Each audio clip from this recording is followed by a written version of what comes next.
Came across this one on Twitter. It says, it's from a teacher. And it says, we would like to inform you that in light of a new grading policy, all students will receive the class average grade from here on. This new grading policy was created in order to create a community among students in ninth grade global history. The second quarter grade average for your student's class is 83%. In order to create a successful class, we will be giving everyone that grade for their marking period. Me, and I have blurred out the name of the teacher, you'll hear why here in a moment, and the administration of, and I have blurred out the name of the school, will use the process of collectivization to ensure that not only your child's grade and success in this class is guaranteed, but every student in their class as well. If you have any concerns or problems with this change in the grading policy, please use the section below to comment. What an outrage! This is horrific. Collectivization? That's Marxism. I mean, that is an actual Soviet term. So what should we do about this? Maybe nothing. I'll explain why here in a moment. Hello out there. I am trying to get through. With his powerful brainwaves cradled in the warmth of reasoning, it's time for Johnny Walker Dread to straighten you out on a thing or two.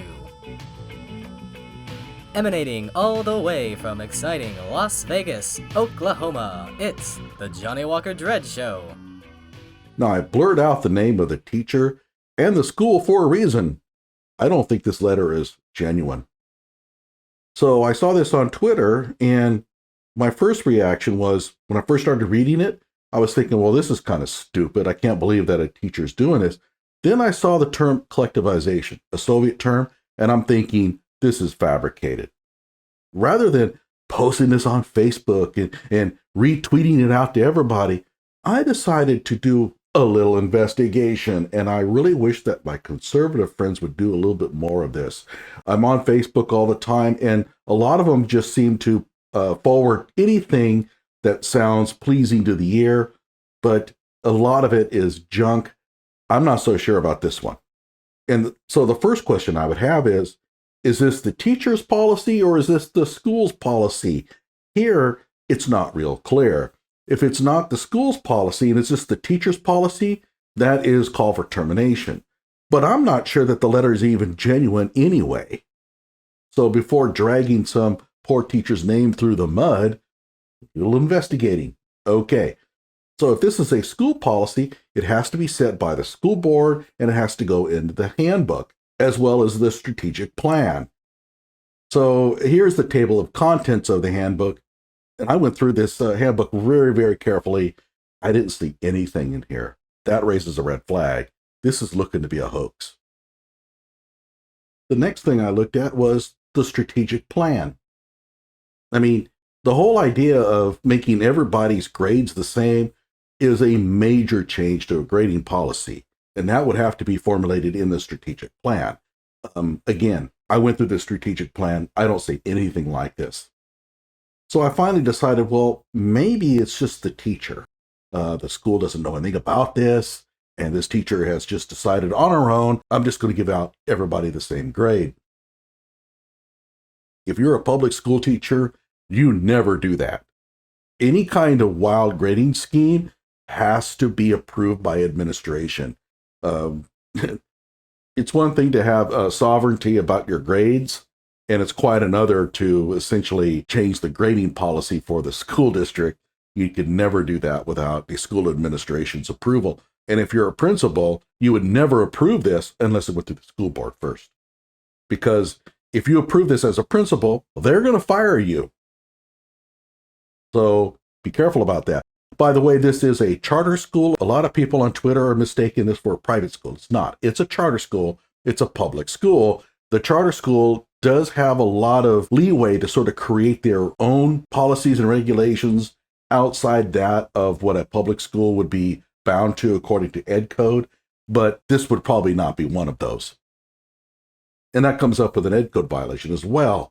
Giving a student who deserves an A and F is going to get a lot of people in trouble. That's not defensible. That calls for a lawsuit. And while a lot of people are saying, well, this is a charter school and you didn't have to enroll your kids in it, it's still a public school. And so there are policies that you have to abide. So let's take a look and see what the teacher's all about. So the teacher on the upper left is the one, by the way, this school has a lot of really good looking teachers. Wow.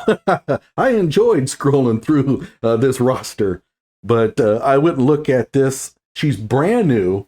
And while she does talk about social justice in her bio, I don't get the sense that she's a real radical. And she certainly doesn't look like it. Now, if she had purple hair and nose rings and all that kind of stuff, I would think, okay, so I can understand them making such a policy change, but I don't get the sense from this that she's the kind that would do this. Again, it could be a hoax, but I will say this, it could be very real. I mean, the letter could be genuine. I don't know at this point. But before I find out for sure, before I authenticate the letter, I'm not going to pass it on, and I'm not going to, let's say, rely on it or lean on it for any kind of social commentary because it may not be real. There's another thing that you also have to be careful of. You could go ahead and write a letter to the school or the school board or whatever, but unless your kid is actually in that school, it's really none of your business. And they're going to look at it that way. If your kid's not here, then why should we listen to you? And by the way, the school is struggling in its performance. It's not absurdly low, but it scores distinctly lower than the state average. So like my video, subscribe to my channel, and just do a little more critical thinking on your end before you start passing on stuff that really could hurt people.